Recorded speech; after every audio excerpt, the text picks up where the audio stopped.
그러니까 중간간은 뭐 술이 많이 취했을 그렇죠. 때 이런 거죠. 하여튼 간간 중간간으로 임신된 경우 또 전염성 질환. 그러니까 그게 다 그 어떤 병으로 치고 근친상간에서 임신했을 경우 또 그 아이의 임신으로 인해서 그 산모가 치명적인 건강을 해칠 때 그리고 그렇게 하게 제한돼 있거든요. 근데 이것도 이렇게 제한하는 것도 24주 이내에만 가능하고 그렇죠. 본인과 배우자의 동의가 얻을 때만 가능해요. 이게 합법이야.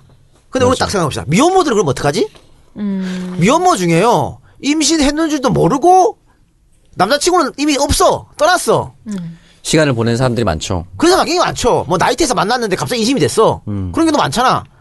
근데 이 배우자의 동의를 못 얻잖아. 이렇게 되면 그냥 애 낳아야 되는 거야. 네, 그러면 청승이 말대로 산모의 인생, 그 어머니 인생도 앞으로 계속 힘들어질 거고 아이의 인생에도 좋지 않잖아. 그렇죠. 그렇기 때문에 대부분 이런 경우 낙태를 하잖아요. 네. 그런데 못하게 하잖아.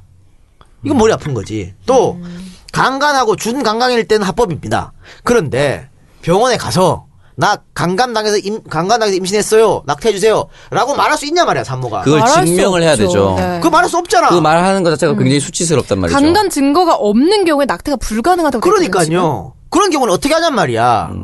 그러니까 이 법을 만드는 사람들은 아유 참 말해서 그래서 사실 이게 여성의 인권 그리고 태아의 생명 존엄성 이 두 개가 지금 맞서고 있는 상황이거든요. 지금 보통은 24주 이내 인공 임신 중절 수술, 낙태 수술이 허용된다라고 하는데 이게 왜 24주냐면은 10주까지는 이제 배아라고 불리는 크기가 3cm 정도 된다고 합니다. 아이가.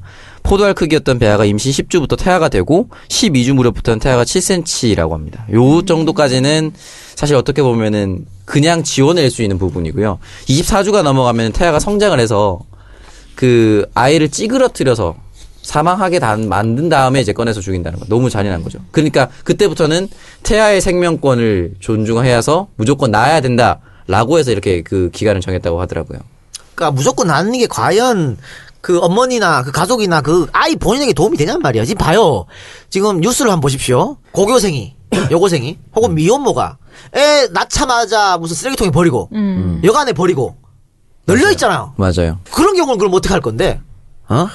그래서 참 한 네티즌은 낙태가 불법이라고 해서 낙태가 줄어들었냐. 그게 아니다라는 얘기를 하면서 낙태를 줄이기 위한 근본적인 방법은 임신한 여자들이 아이를 안전하게 낳을 수 있고 기를 수 있는 환경을 만들어주는 것입니다. 라고 얘기를 했어요. 그거보다 더 먼저인 것은 초등학생 때부터 아니면 더 빨리 나가면 뭐 유치원 때부터 가르치는 거죠. 성교육. 성행위를 할 때는 꼭 피임을 하라든가 뭐 이런 것들. 근데 그런 거 기본적인 건 전혀 안 돼 있으면서 이렇게 사후에 절대 낙태는 안 된다라고 하면 어떻게 할 거란 얘기야. 그러니까요. 그리고 사실은 낙태라고 하면 다 미혼 여성이 많이 할 거라고 생각을 하는데 그렇지 않아요? 실제로 2011년 보건복지부 발표에 따르면은 비율이 기혼 여성이 57.1%라고 합니다. 기혼 여성이 훨씬 더 많다는 거죠.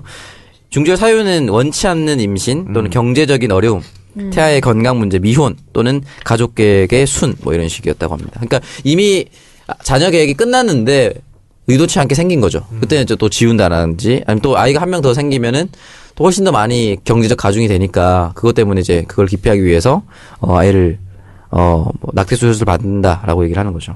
자, 누리 양은 혹시 원치 않는 임신을 했을 경우에 근데 또 누리는 또 교회를 다니니까 더 부딪힐 것 같아. 이런 문제에 대해서. 그렇죠. 이게 사실 종교적인 관점에서 보면 100% 아이를 낳아야 됩니다. 하면 안 되죠. 네. 그렇죠. 그러니까. 일단 해서도 안 되고 만약에 생겼다라고 하면 절대 이거는 생명을 죽이는 행위를 할 수 없기 때문에 뭐 저도 기독교 신자이긴 하지만 글쎄요.